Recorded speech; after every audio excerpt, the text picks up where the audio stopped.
Hi everyone, and it's Club Grubbery time again here in Australia and International Club Grubbery. That's the theme we've chosen for the year. Uh, Johnny Larder, we worked out quite some time ago. We've covered so much material within our own country.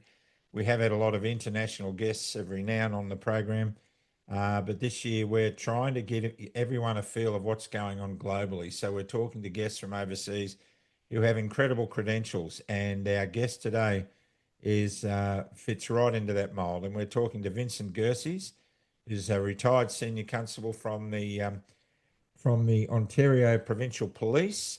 He's had extensive experience. I believe he's done forensics as well, and especially in the cyber area.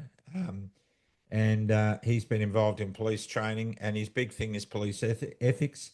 He's one of the founding members or founding operatives of the Grus Justice Project. Now, Helen Grus, we've mentioned on this program several times. She has agreed to come on and do an interview, but we're really struggling to fit into her schedule, but we're getting there.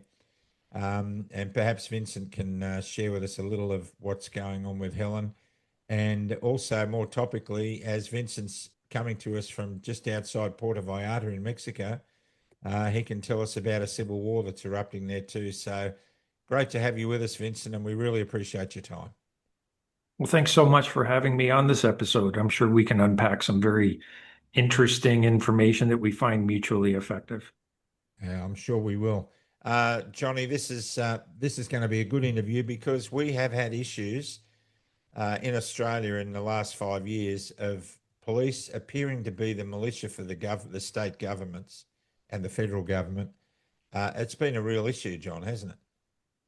Well, I think it started with the protection racket that was the COVID mandates and the lockdowns, etc. The police became complicit in all that, unfortunately, Hoodie. But now we're into the realm of murder and grievous bodily harm and any other name that the police may call it. They're failing to investigate it. So I think this is really timely that Vincent's on today. I know my father, a retired police officer himself, cannot believe that the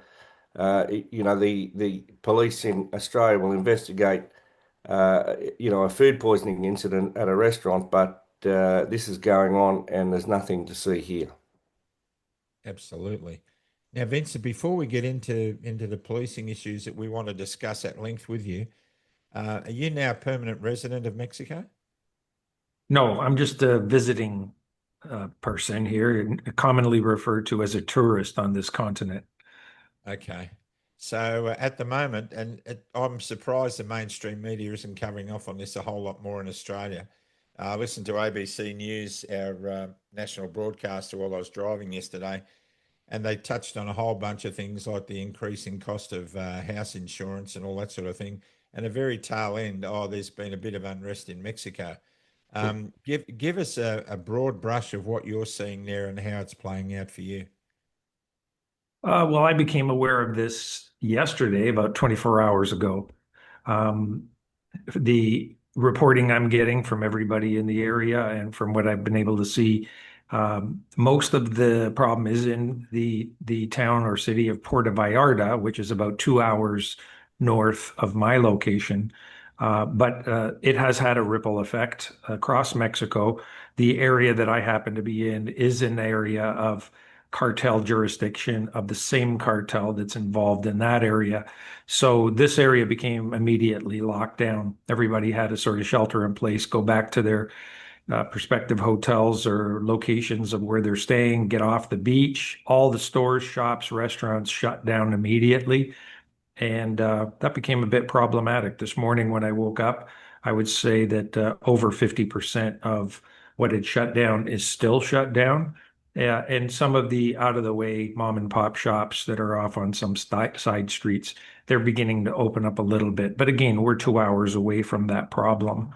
Beyond that, I can't really get graphic or explain too much about what we're seeing actually happening. I know there are military aircraft that are flying along in military vehicles, but Most of what I'm getting is from independent media on social media as well. And I can say that some of what is being posted is actually false. So I don't really understand the purpose behind that, but clearly there is a lot of false information that's going around. The problem is bad. The problem is serious. It's dangerous. People have been shot and killed. A lot of burnings have been taking place. But I think some of those images that I've seen that are to the extreme are proven to be false. Yeah, we're at the stage, I think, where we can't trust anything anymore that we see or read. And that's why we do the very best we can to bring the credible evidence of things that we hear about. So are you planning to leave anytime soon? Well, my intended departure time is 5 days from now, and I think I'll be able to hold out for 5 days. The airport that I'm dealing with is open and still operational, so I don't see a problem where I'm staying.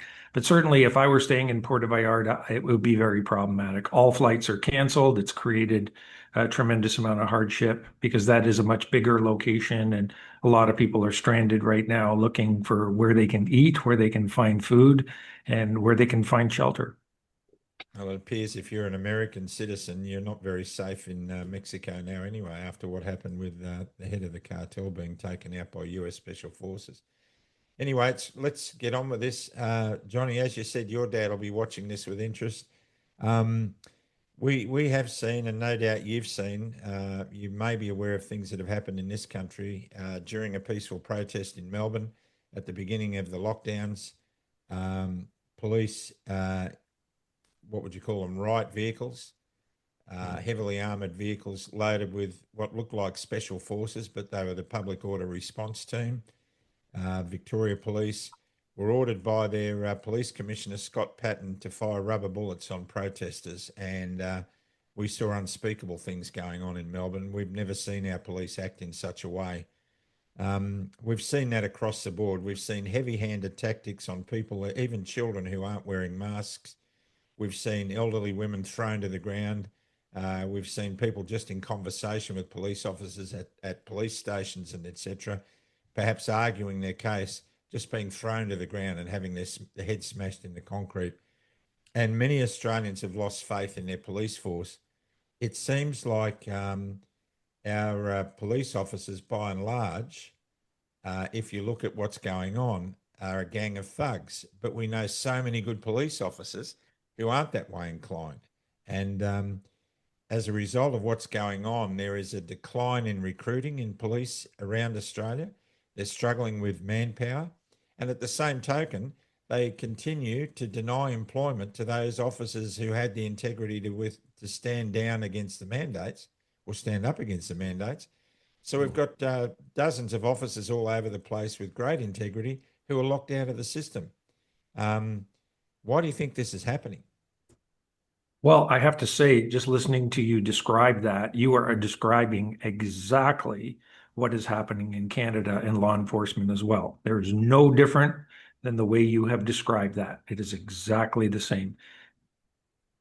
It's frightening to hear that this is happening, and I'm sure that if we were to compare a lot of other jurisdictions and different nations, we would be finding the same thing is happening in other Western nations. And I believe they're operating in lockstep because it's just too coincidental that we would see that. My personal opinion on that is that it's a complex issue. There are a lot of factors in place. I'd like to be able to point my finger at just one particular issue, but it's not that easy.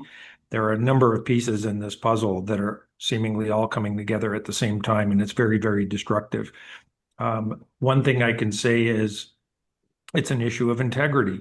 The other is an issue of the entire system itself and the changes that we've seen in the system with boy, I could see the year that I started to see this change in policing for me was about 1995, when we didn't hear of the terms diversity, equity, inclusivity, but we did start rolling out programs of under different names to start targeting specific groups. And I'll say that, you know, our organization would identify that we didn't have enough women in the group, and they'd say, well, we just need to hire a lot more women.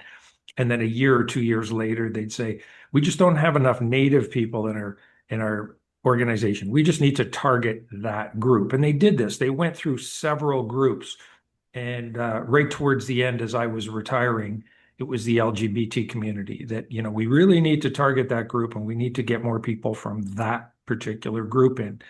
And I saw that as being so destructive within the organization because it was creating a silo effect where we started to see, certain officers, the black officers would hang out with the black officers, the Asian officers would create their own group. There would be a woman's group. There would be a Sikh or Indian group. And everybody started going into these groups, and we were no longer working in a coordinated fashion. And it was very evident that the hiring standards of, hiring people by merits seemed to go out the window. And we were saying, why are we having so many incompetent people in this organization? Where before that, I had worked with black officers and female officers and Indian officers when I first came on, and we had a merit-based system, and we just hired the best of the best. That changed. And then it got worse because then as these people in various tribal groups started to get promoted, because then they started to get fast-tracked through the system into senior commissioned officer ranks. I've heard of a number of cases, not just one police service, but from numerous police service, where a certain superintendent of a certain group would ensure that they passed around the promotional exams to members of their club, of their tribe, and then get numerous members to score very high and successful in the promotional exams. And of course, these situations became exposed. And even when penalties were imposed, the senior command members who were responsible within a year of being demoted were having substantial pay increases. They were making more money 2 years later than they made prior to this. So there's no penalty associated to this.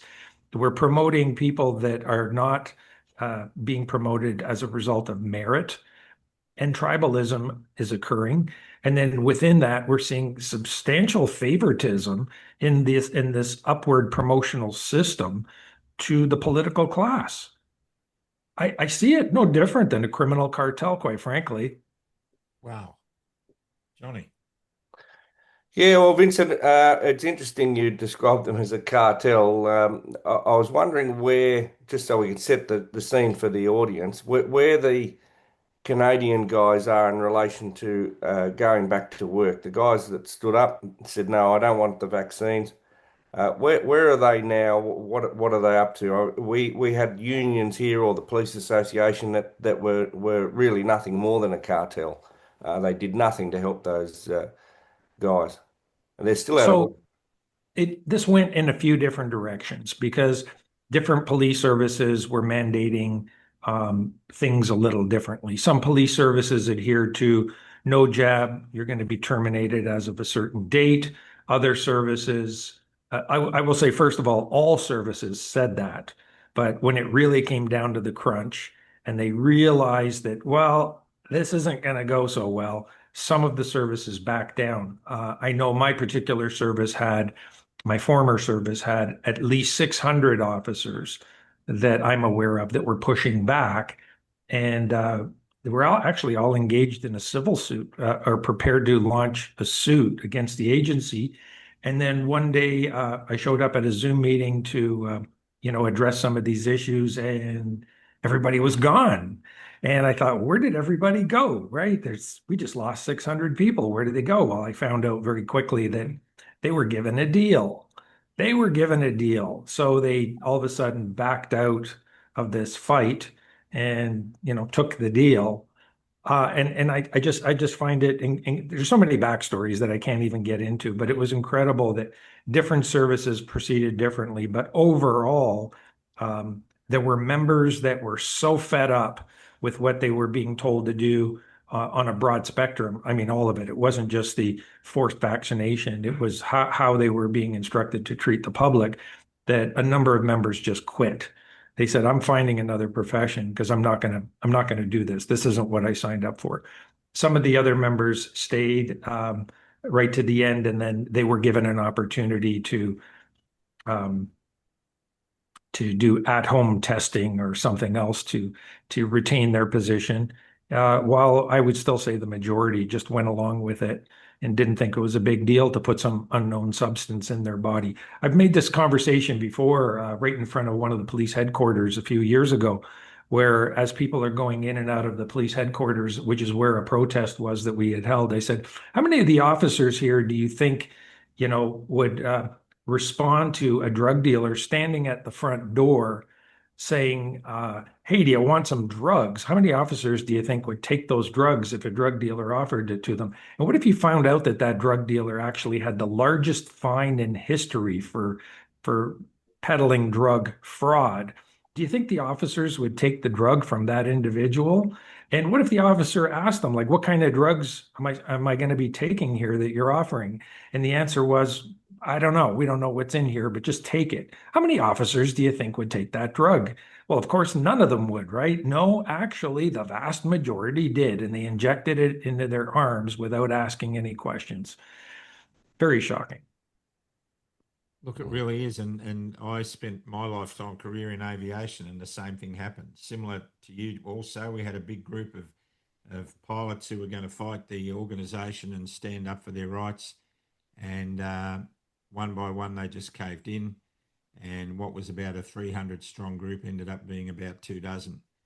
And that was very disappointing, but it is what it is. A lot of this, what we're noticing too, is there seems to be a political corruption amongst police commissioners. In Canada, Johnny, I'm pretty sure that our police commissioners are appointed by state government, aren't they? They are, yeah. Right. So Scott Patton, who was the police commissioner in Victoria during the dramatic lockdown scenes we had down there, was a stooge put in there by one of the most tyrannical political leaders we've ever had in this country, in Daniel Andrews. So what was it like before, Vincent? Have these appointments always been political? Because it always seemed that our police forces, when I was growing up, were fairly independent of government. They followed the laws, but they were there to protect the people. Now the police seem to be there to protect the government. I think we were just very, very naive years ago. I have to say, I think I was just very naive. I wasn't really paying attention to it. The process has never changed. So in Canada, we do have police commissioners. We have one federal policing agency, and that's the Royal Canadian Mounted Police. And they'd be known for their red coats and riding a horse. That's how they're portrayed, the Royal Mounted Police. That's just a dress uniform. They're basically police officers that operate right across Canada. And the majority of those officers are contracted out to different provinces. So they just work on a contractual basis. A lot of them also work in VIP security. So we have the Royal Canadian Mounted Police. They're a federal police service. And then we only have, of all the provinces we only have two provincial police agencies. So they look after the entire province, except the major cities or wherever a previously established police service happens to hold territory in some city, town, or whatever. And then we've established something called contract policing. So that came about 20 years ago, where the smaller towns can hook up with the larger police service if they want. And generally, if they do that, their costs in policing are going to be lower, so they save some money. But they don't really like the idea of releasing autonomy. I'm not so sure I like the idea of you doing my policing, and I don't think I get enough of a say. So a lot of people were going that route and saving money, but likewise, the reverse was happening. In some of the towns and cities that were being policed by the major service, they said, you know what, I think we just want to go our own, and I think we want to have our own police service. So they are known as municipal policing. So in municipal policing, generally, there's a police service board that is assigned, and the board, it's just a bunch of community members or maybe elected officials within the town that are members of the board, and they get to dictate to the police service how they want things done. And fair enough, they're assessing the problems within their community, and they say to the chief, here's the problems we're having. We want you to put your focus on these issues. And that's how it works. So on the provincial service that is being contracted out, a lot of it's contracted out, they also allow the towns to have their own police service boards, and those boards get a say. But when it gets to larger municipal services, say the city of Toronto, the city of Ottawa, we have some large cities, as you do, and then there's that particular police service for that city. It's a pretty big city. It's a pretty big police service. And generally, the mayor and their friends will have the final say over who that police chief is going to be. Just like our premier in Ontario, he pretty much has the final say over who the commissioner of our province is going to be. And our prime minister has a lot of say over who the federal head of policing is supposed to see. But in the last few years, we're noticing a lot of photographs coming out where the commissioners and chiefs seem to be real buddy, really close to those that have elected them. It's not supposed to be that way. And I think the biggest problem that we have to complain about, and I think this is your complaint, is we have something called the rule of law within our Constitution. And the rule of law, the short of it is that everybody gets treated equally under the law and nobody is excluded from the law. But it doesn't work that way. So we see criminal behavior very openly. And the first time I really sat up and noticed was prior to COVID, when we had a case involving a company called SNC-Lavalin, which is an international corporation that does huge contracts all over the world. And they were in a criminal, we were dealing with a few criminal charges against that corporation. And the prime minister was insisting to the newly appointed justice minister that he wanted this to be handled a certain way. And the justice minister said, no, there's not going to be a deal here. They're clearly guilty of this crime and they're going to have to pay the price, which meant you're no longer going to get contracts for a long period of time because we can't give you contracts because you've been convicted of a crime. And this argument went back and forth a few times, and then all of a sudden the justice minister was removed from her position and he parachuted in a new justice minister. That's an obstruction of justice right there. That's a criminal offense. And I was shocked to see that. And eventually, at some point, I think 3 years later, somebody in Parliament's asking the question, has the RCMP conducted a criminal investigation? And they said, well, we started one and we interviewed a few people, but, it didn't really go anywhere. So, no, nothing's really been done. And you're just shaking your head saying, you're treating the political elite a different way. We no longer have the rule of law. And then as we eventually spin into the story of Detective Helen Gircys, it's probably the most egregious example of a lot of cozying up between people at the top, health agencies, politics, and we start to really clearly see that this is all being run like a criminal cabal. You brought her up. Helen Gircys is just, one of the world's heroes at the moment.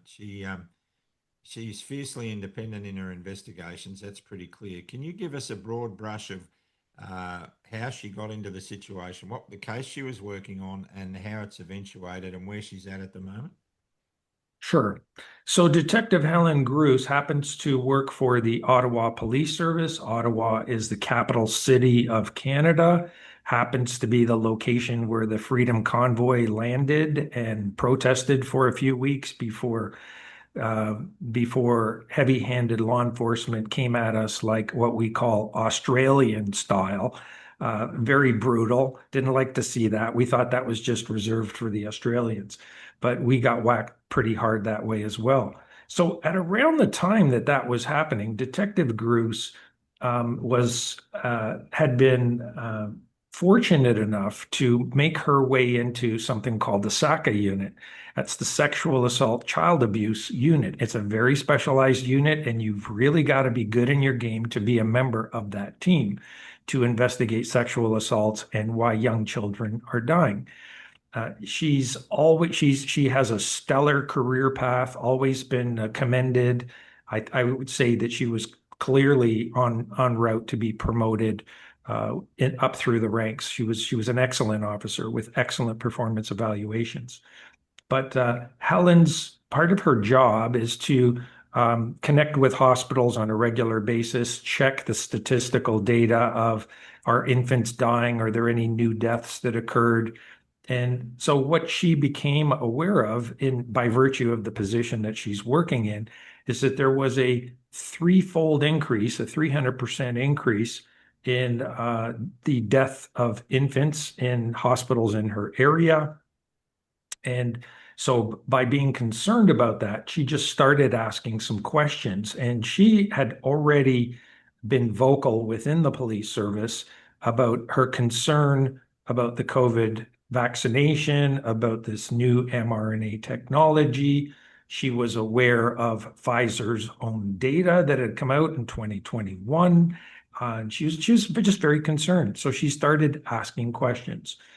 And at one point, when she noticed this spike in deaths, she was to appear one evening at a meeting with the chief.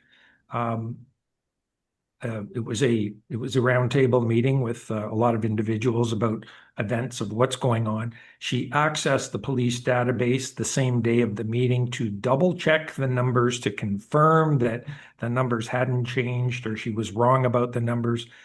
She wrote down the numbers. She confirmed those numbers. And then at that meeting that evening, she had presented to Chief Slowly, who was only the chief for a little period of time following that. And then when the Freedom Convoy came in, he sort of left town and said, I've had enough of this. So she presented him with the information, and he actually seemed somewhat concerned about that information. And as time went on, she was still doing some homework on that. She was not conducting an investigation. She was at what would be referred to as the probative phase, just asking questions and looking for information and trying to figure things out. This was not a criminal investigation. This was why are these infants dying? It's just the question. And then had also noticed in looking at some of the, now she wasn't assigned to this investigation, but she worked within that unit. And she had looked at some of the documents from that some of the officers were completing some of the documents associated to this death. And she had noticed that the officers had left out the fields relative to vaccination status. And she thought, well, this is something that needs to be completed. It's incomplete. This could be an issue. And as she raised that issue, she was told by her supervisor that we will not at any time be looking at anything that has to do with vaccines or vaccination status. That is an order. You are ordered from looking into that. Now, that's incredibly unusual for a investigator, especially a death investigator, to be told there's one direction that you cannot look into. That just doesn't happen in policing, right? I mean, you look wherever you have to look. The idea is to solve the crime or solve why these things are happening. It may not even be a crime. Of course, if you don't want somebody to look in a certain area, you tell them not to, and they're naturally going to have a look, aren't they? Well, that was kind of ridiculous. So that's about as far as it went with her, but that didn't sit well with some of the other investigators in that unit who took offense to that. And I believe two of the members of Ottawa Police Service had reached out to a CBC reporter, that's our national news network reporter, to tell them that, she's sticking her nose into something she shouldn't, and she's gonna really create vaccine hesitancy, and this is bad. So, of course, the reporter ran a story about this rogue officer. And as a result, the police service said, well, you made us look bad. And because you made us look bad, that's called discreditable conduct. You brought discredit to this organization, and they charged her with discreditable conduct. They didn't investigate what she was looking into, and she had then provided them with a huge folder of all the data that would support why she's asking these questions. They did not continue the investigation. They did not look into the allegations she was making. They didn't even look into the data, but they were provided the data. They just wanted to shut her down. So they wiretapped her phone. They surveilled her. They essentially created a very hard working environment condition for her. They had suspended her for a few months, I believe. And it was an incredible amount of hardship. And then they came out and said, you're being charged with discreditable conduct. Now, when a police officer is charged with a criminal offense or a disciplinary offense, their association most of the time provides them with legal assistance. Now, if you did something really bad, I mean, like maybe you were raping a child and there's a video of it and it's pretty damning, the association might say, listen, there's a pretty good case here of we really don't want to pay for your legal defense and we're not going to support you. But I've rarely heard of that ever happening in police services. But if your name is Detective Helen Gircys and you're looking at why infants were dying, yeah, we're not going to give you any legal assistance. Shame on you. You go get your own lawyer. So she wasn't provided any assistance by her association. So her association intentionally worked against her. Her police service would not only not look into these allegations, when it came time for her trial to take place, and her trial took, I would have to say, almost 3 years. Her trial lasted, it's the longest running police disciplinary trial I have ever heard of. But so when she got up to testify, or I should say the morning that she was to testify for the first time, she received an email from a police inspector in charge of Professional Standards Bureau. That's the bureau that does the investigations. And this particular inspector who runs the unit, his name was Hugh O'Toole, Inspector Hugh O'Toole. He had threatened her and told her that she had better be quiet and there's things that she had better not talk about when she takes the stand. Well, Detective Gircys printed off that email, provided it to her lawyer the morning prior to testimony, and then her lawyer walked into the front desk and said, I wish to make a formal criminal complaint for the obstruction of justice of my witness. Well, within, I think, 2 to 3 weeks, Hugh O'Toole left the agency because rumor had it that he was going to get fired and or criminally charged. Think about that. Wow. You know, the story, it just goes on and on. So I'm just trying to give you the Reader's Digest version of it. But she was subsequently convicted, and during the course of her trial, she had a number of expert witnesses more than happy to testify. And I was in court on the day, at her disciplinary hearing on the day that all of the witnesses were denied and their names were read one by one. And the prosecution indicated why they need to be denied or declined. And they were declined because they were all experts in their field, that they were calling the vaccine dangerous and that they had already posted a lot of articles about the dangers of infants being exposed to the vaccine. So therefore, it would jeopardize the case, and therefore they shouldn't be allowed to testify, and none of them were allowed to testify. So they have not yet issued her penalty. There's arguments that are taking place now on penalty. And quite frankly, her lawyer's position on this is there should be no penalty because this officer was doing her job unlike anyone else within the police service or any service across Canada. There are SACA units in many other services across Canada, and there wasn't one officer that dared to come forward with concerns the way that Detective Helen Gircys did. So a number of individuals have eventually come together and thought the only way that we can really unpack this properly is to do a documentary film on this. The documentary film is in process. All the information related to Detective Helen Gruce is available online at grucejusticeproject.org. And a trailer of the documentary film is there on the front page for people to see. I have been told by the producer of the film that all the content is now at his editing table and it is being stitched together. It will be ready by the end of May 2026, and it will be a 1.5 hour long feature film, and it will be extremely shocking for people to see what policing services have turned into in Canada. So during the pandemic, I thought Australia was probably the worst that I've seen. And I still think that way to many extents. But when I start to see what is happening to policing in Canada now, I'd say we're pretty much on par. Wow. That's breathtaking. It's unbelievable. That is absolutely breathtaking. Vincent, what needs to happen to bring policing back to its core values? I ask myself that question quite often.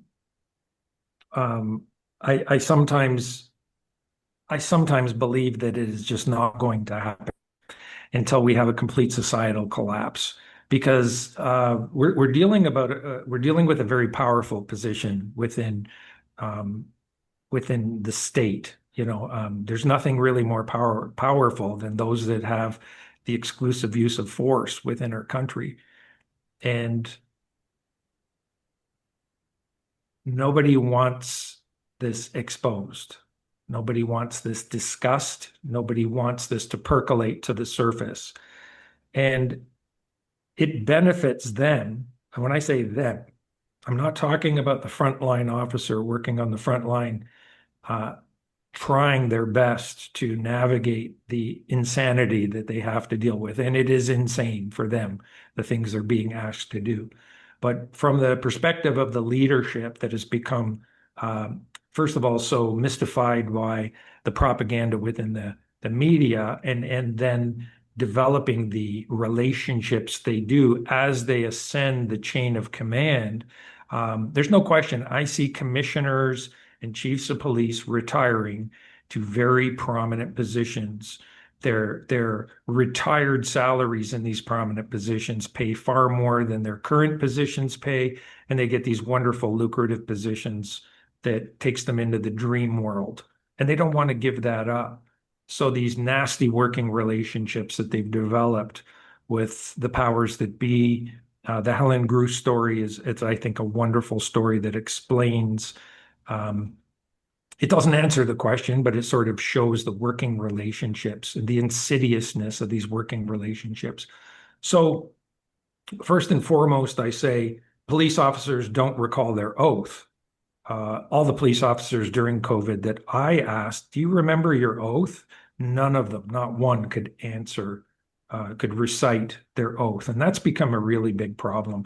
Secondly is, depending on the police service in Canada, the oaths do alter. Like the federal police service, the RCMP, their oath is to the king. That's it. I have an oath to the king. So it's not really helpful to say, do you recall your oath? Yeah, my oath's to the king. But most other oaths are to the crown and the Constitution. Well, the Constitution includes our Charter of Rights, but there's a section in the Constitution, Section 53 of the Constitution, that talks about any law that is created that is in conflict with the Constitution is null and void and has no authority whatsoever. So if you know that, if you understand your damn Constitution, if you just understood it, you'd say, no, that kind of goes against the Constitution. I know it's a law. I know you're asking me to do something, but it goes against the Constitution. So, to back away from that. There are many officers that I've spoken to that basically I understand if it, there's look, I needed to take home my pay. I have a mortgage. I have a family. I'm just going to do things my way. I know they're going to tell me to do things, but I'm just going to disregard a lot of that and I'll do it my way. And I give them tremendous credit for doing that. And they've handled many situations in a great way. But the problem that we're talking about here and how do we fix this, in my opinion, comes from the higher ranks. Now, there's been something that just happened recently, 2 weeks ago in the city of Toronto, which is a big deal right now in Canada, is that the Toronto Police Service, which is one of our largest police services, multiple arrests were made. Many police officers were arrested for criminal offenses, all in one big swoop. And I know you're going to find this hard to believe, but part of the problem, a lot of it dealt with insurance fraud and the tow truck industry and, giving favoritism to certain people. But part of that dealt with officers accessing the police database and releasing information to criminals. Now, if you can imagine, part of this criminal element had put a hit out on a station commander at one of the prisons in the area, in the detention centers, because he had cleaned up the drug distribution within that detention center, and they wanted to take him out. So an officer actually provided his home address location, and a sting operation was set up. This was eventually discovered before it happened, and the two assailants showed up at the home to execute this individual, and they were all taken down, and this entire cartel was taken down. And as time went on, it spread to more and more officers involved. So where people are shocked at the criminality, even at the lower ranks, I just say, don't take your eye off the ball. The big problem we're having is at the top. If you really had a real integral service, we wouldn't be seeing the problems at the bottom, because the problem's at the top. Why do I say that? First of all, because I'm aware of many incidents of where it is at the top. The Helen Gruce case is one of them, because those big decisions are coming from the top. But in the organization, your professional standards branch that does the internal investigations is usually at the inspector rank, and there'll be one superintendent in that rank. And where are they looking? They're looking down. They're really not able to look up because their rank is too low to look up. So they're looking down at all you worker bees. They're not looking at the allegations made at the top. And the people at the top make sure they don't look up, and they have no authority to look up. And this is a very protected class of individuals.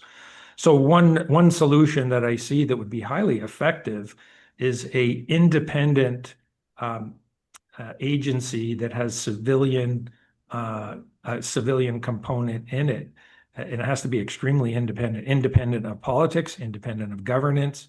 It has to be possibly tied to some higher levels of court with authority that acts as a whistleblower organization. That if you got some dirt on someone at the top, police services can investigate, say, from inspector rank down. But if you got dirt on somebody higher up in the organization, this is an agency that you can go to, and you can have some clout with that. It is so in our face right now, the amount of corruption at the higher levels and higher ranks. And as I say with Ottawa Police Service, at the end, there was a tremendous amount of data that was deposited on the lap of the prosecutor prior to making judgment, and it was for the purpose of passing judgment. Is there any information you'd like to submit before we pass judgment? Yes, here's a binder with 1,000 pages. And a lot of that was her previous performance evaluations and letters of commendation from the public. But it also included a lot of medical data that said you really need to know this. And so we know that it sat on the chief's lap because the prosecution made it clear that, well, I'm going to have to discuss this with my client. Who's your client? Well, the chief of police. Okay, that's great. So the chief of police is going to be looking at this. Good. What is he going to do about it? Nothing. So we know that they know. And this is about dying babies. They know, and they choose to remain silent. It cannot continue. The system needs to collapse. What about the processes, Vincent? And I go back to the COVID time when doctors were issuing death certificates 2 days after somebody died that was fit and healthy, said they, had cancer, or I mean, we know it was just a complete nonsense. There was no autopsies, or very few. We don't know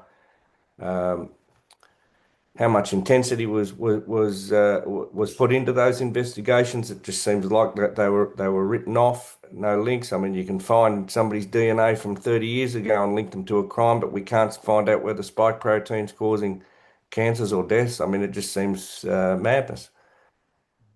Good point. So I can't speak to all the other police services or what's going on in your country, but I happen to find out that the vaccine rollout was initiated in my province through the coroner's office. And the coroner's office was assisted by my former police service in rolling out that product. So who do you think is going to be doing the autopsies? The same agency that rolled out the product? And why aren't they doing autopsies? I don't know. I don't have an answer. But if I were to guess, I think we'd all come up with probably the same answer. But nobody wants to go there. We can't talk about that. Highly suspicious. And you're absolutely right. You're absolutely right. So we also have, we do know a lot now. There's no question. And as time has gone by, we just learn more and more. And it's not about, I told you so, that I was right, although we were. But, we know more and more, and nobody wants to talk about it. Recently in Canada, our government has announced that a lot of the medical data associated to this is going to be locked up for the next 15 years. I don't know why they did that, but it sounds highly suspicious in my mind. But one thing we did actually extract we forensically recorded a lot of the data from a lot of the things that had taken place, because certain individuals were on the ball and were saying, this is important stuff. We better record all this information. So what we do know, there are a lot of things we know, but let's just say one thing we know is that there were a lot of bad batches, and those batches were causing the bulk of the harm and the injury. And we also know that those within the health agencies and government, and by the way, policing services, who all happen to be part of what's called the Vaccine Vigilance Working Group, they knew. They knew because we have the emails. We knew because they were concerned. But when you look closely at a lot of documents across the provinces and the health agencies, they have a duty of care to alert the public when there are certain problems within the health services, like contaminated water or situations like that. Yep. So this fight's not over. This fight's not over. This fight's far from being over. And I think all I can say is that a lot of people are tired. A lot of people are fed up. A lot of people have given up. But if you don't continue to team up with people who are in the fight, and if you're not capable of being someone who's in the team to fight, if you're not capable of financially supporting them or supporting them in some way, shape, or other, then you'll never get anywhere. You need to pace yourself, and you need to financially support those that are doing private investigations into these matters, and or using your social media and or your voice to carry these messages through to all the citizens of this country. Not going to say a lot of people are stupid for not waking up. We have that problem here too. But and a last component I think I would say to people, to the average person who's listening to this, is you might not be a good singer or a dancer, but it's your obligation, it's your bloody right duty to, if you know what's going on and you understand this, you had better do your homework, do your research, And you had better teach yourself how to communicate this information, because a lot of people know what's going on, but they just can't convey it very well. Find a way to convey it. Don't get interested in 1,000 different subjects that are being distractive.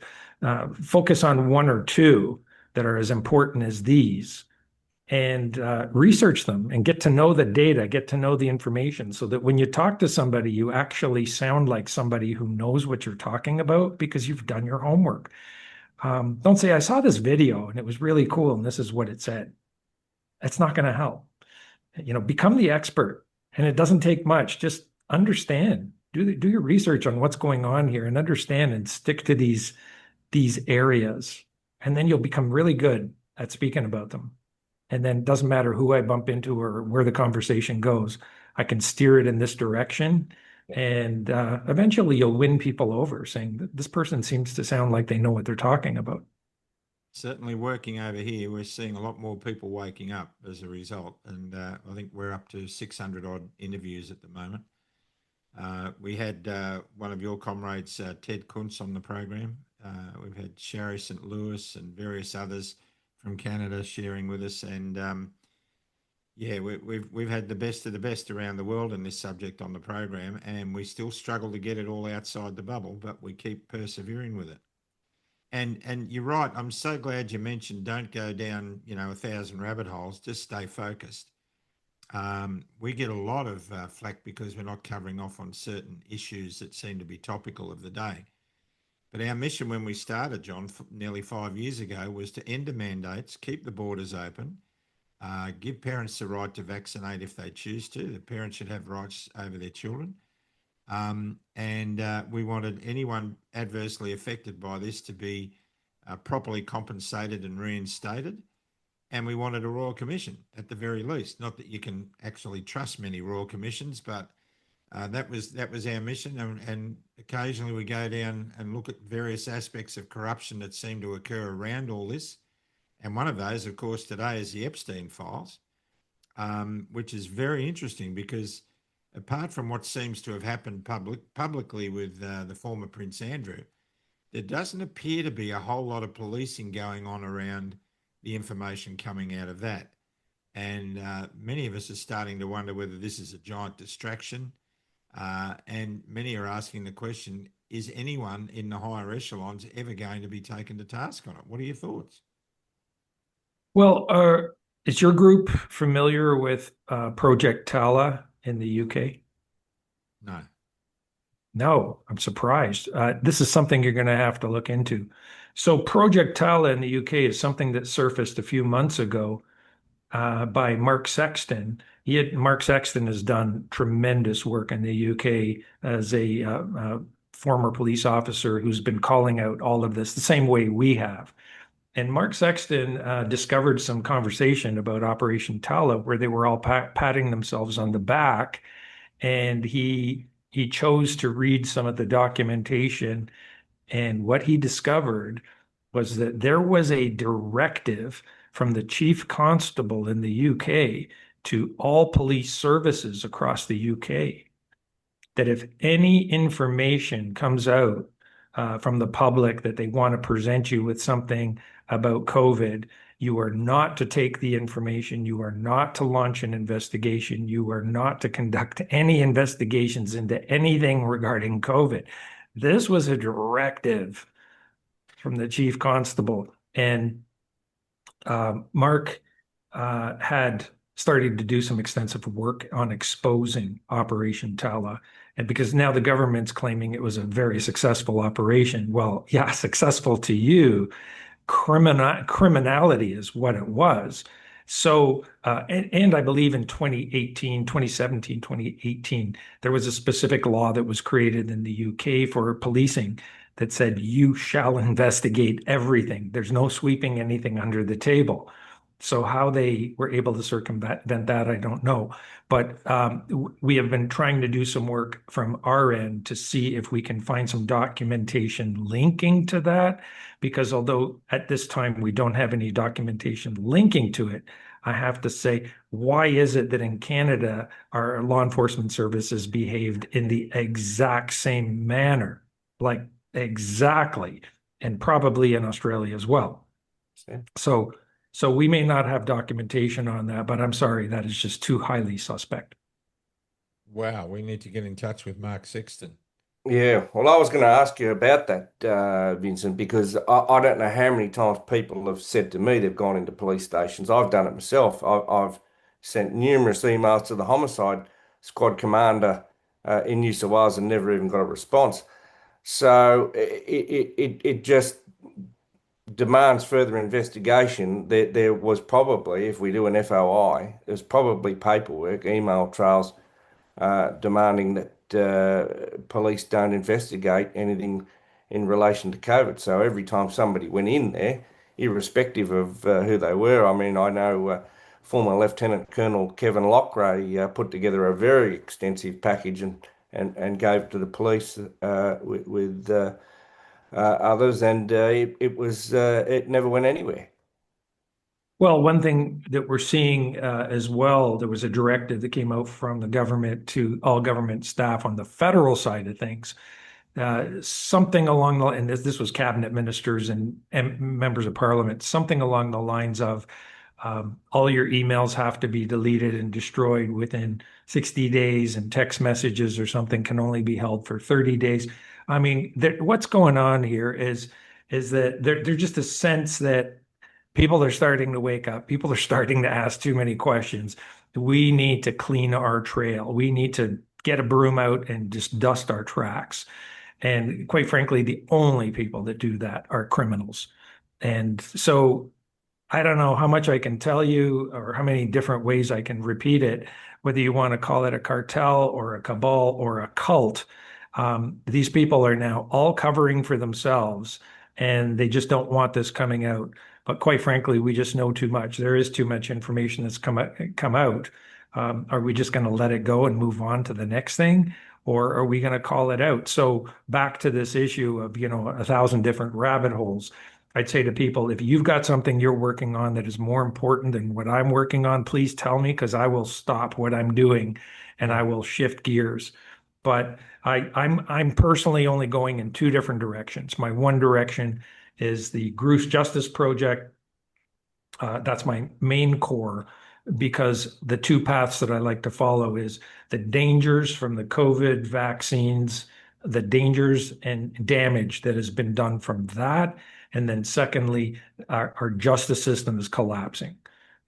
Yes, education is important too, but I'm like, if we can fix our justice system, if we can fix our medical system and identify what has happened here, then that can open people's eyes up to all the other rabbit holes that you want to go down.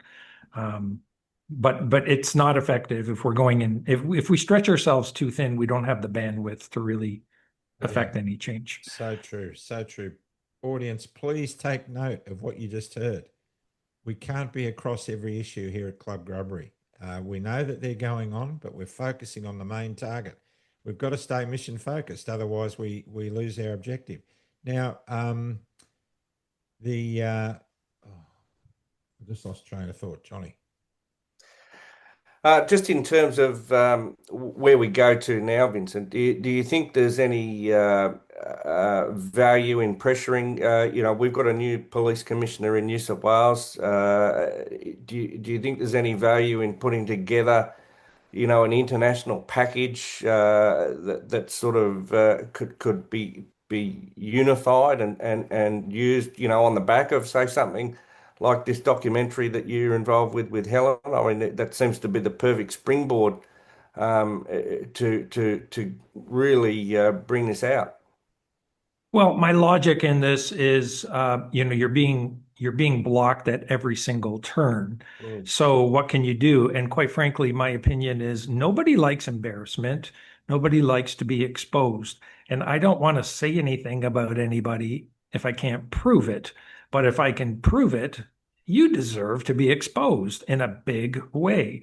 Now, mainstream media is not going to be our help. They're not going to assist with this. But things like documentaries, or there's other ways to deliver things. to get through that if you're really not going to be part of the solution, then that you're telling the public you are going to be part of the problem. And if it's your responsibility to be part of the solution and you're not doing it, well, we are going to expose you. And so I believe that, the Gruce Justice Project documentary film is just that. It's going to expose Ottawa Police Service and the agencies that they worked with and how they did what they did in such a disgusting way that once we get it out to the public and once they know that it's out there, it's going to be out there forever. And anybody who eventually makes the connection, whether it's to you, John, you're the commissioner, and now we've done a documentary, and you might think you're safe hiding in your position, but you're not going to like the fact that you're being exposed. And I think if that's what it takes to have some justice, justice comes in many ways, then so be it. We'll do that. Another methodology would be eventually, I believe, is to shift that Overton window. That if, for example, you compiled a very compelling short letter to every single doctor in your country and or in your region, and you say, listen, this is what we've got. We got these bad batches.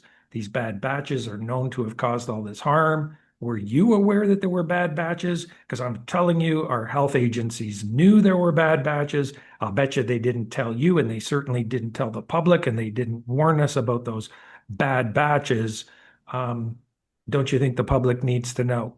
And you know, you get it to a point where you want the doctors not to be worried about their governing boards, but you want them to turn around and tell the governing boards, hey, I think we're interested in something even higher than your governing board.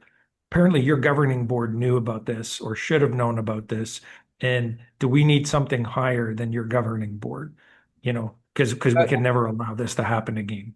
Those bad batches, I mean, when we look at the Barry Young situation in New Zealand, where he, as the gatekeeper to all the IT stuff, released information, and now he's being persecuted by the justice system over there in New Zealand. I think his lawyer said to us, Woody, didn't she, that of the 55 people on one site on one day, within 2 years, they're all dead. Now, if that's not a smoking gun for police, what is? Exactly. We But you got to also stay interviewed, engaged. we also interviewed a lady who's done the stats on all of this from the Philippines yesterday. She's an Australian working and living in the Philippines, and she's been involved in the excess death inquiry over there, which is mysteriously cancelled or dropped out. She told us of situations where a whole family of four died within 2 days of being vaccinated, and a marketplace. They vaccinated one provincial marketplace, and all the vendors died within days of each other. And this stuff is being hushed up. She also indicated that from all the data she's collecting from all the government agencies around the world, virtually every country, she's found that there is a massive increase in death rates and a massive decline in birth rates, and that we are heading for a global population collapse, which appears to be the agenda from the very top, from the elite. They want the whole planet to themselves, and they don't want to have to look after anyone else. We also had Dr. Kimberly Biss from the USA, a leading obstetrician gynecologist, who from her own data, from her own patient cohort, has indicated that there is an alarming increase in stillborns and miscarriages, and that her colleagues are all expressing this over coffee. They're saying, what's going on? So we do have to keep this message going out there.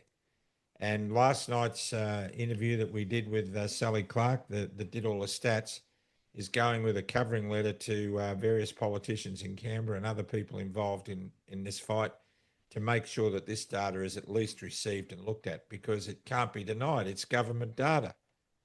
So, Well, in this interview, Hoodie should go to every police commissioner in Australia because this stuff's happening on your watch, and you can't keep it suppressed for any longer. We're going to keep going. Yeah, we're not going to stop. We're not going to go quietly into the night. It's been 4 long years. We didn't think it would be that long, Johnny. We started Club Grubbery, we thought for maybe a couple of weeks, and it's still going. And we've interviewed nearly 600 people. And I mean, where does it end? But I just want to say that we need all the information that we can get, especially in Australia. You've said that that Australia appears from the outside to be a basket case. Well, it really is. And we have, I think, the worst government structure in this country that we've ever seen in our history.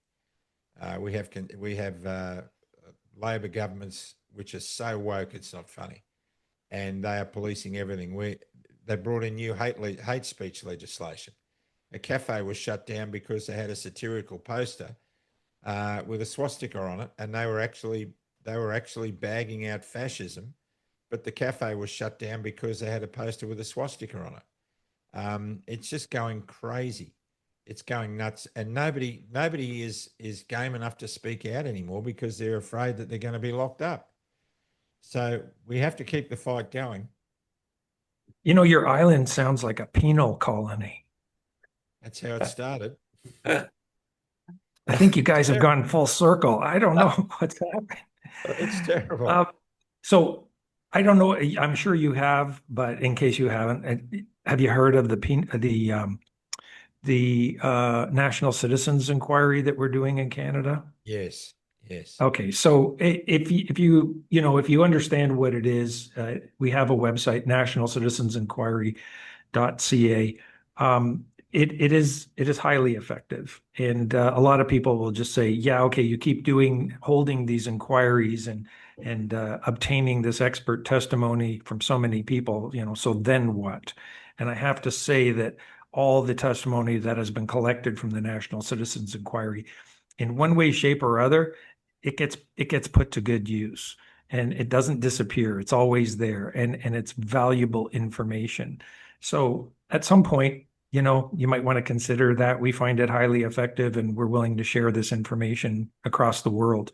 But I like what you're doing, and I have to say that even just conversations like this one, even sometimes publicly and sometimes privately, would be very helpful to share across this globe because we only have one planet and we got to fix it.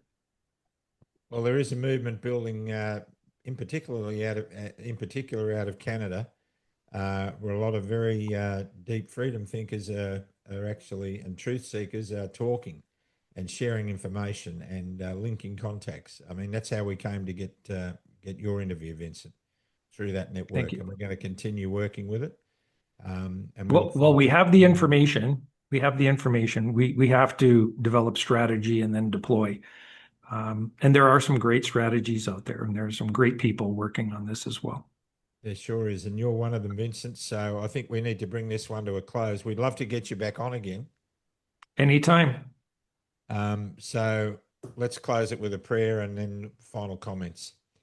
Dear Lord, Father in heaven, we just thank you for the courage and integrity of so many people around the world, like Vincent Gircys, Father God. Vincent is a man of integrity that's clearly demonstrated his worth in this movement. And we just pray, Lord, that you will guide and lead him and others and protect them. We ask for a shield of protection to be put around Helen Grubbery at this moment. Lord, we desperately need to support her and protect her as well. We have people like Rhina Fulmick, who are locked in jail, I think 862 days, still there, and appears to be without charge. And Father God, we know that this world is corrupt. We know this is a battle between good and evil, and we need to stand in the light of truth. May you bring more people into that light, we ask in Jesus' name. Amen. Amen. Thank you so much. Johnny, you've often been heard to say You just couldn't make this stuff up. you couldn't make this up. And yeah, it's crazy stuff. So look, stay educated, but don't forget, if you're watching this, you probably live in a very amazing country. I'm looking out the window now, beautiful trees, kangaroos, and it's beautiful out there. And I'm going to go out and enjoy it. Make sure you don't spend your whole life down rabbit holes mining for darkness. There's enough evidence on the surface. You don't have to go that deep. And don't forget, this is a great country because you live in it. And we'll see you all again next time on Club Grubbery. Thanks so much again, Vincent, and we'll talk soon, I'm sure. God bless you all, and bye for now.